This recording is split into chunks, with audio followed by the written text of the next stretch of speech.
Hola, ¿cómo están? Espero que muy bien. Bienvenidos a mi canal.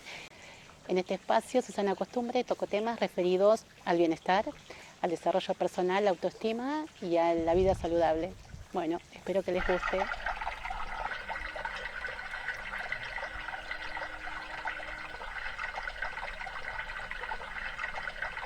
El tema de hoy, sonidos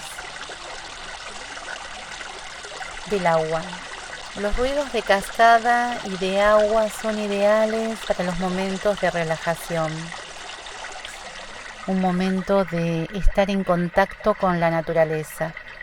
Por eso, como el video anterior,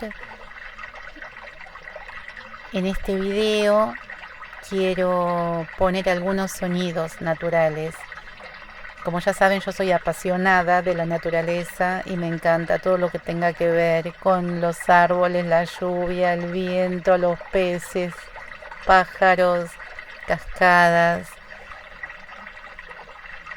Si bien todos los videos tratan de temas diferentes, esta vez quise hacer este videíto como para que puedan relajarse ahora en esta época de verano y puedan estar disfrutando de los días lindos y cálidos.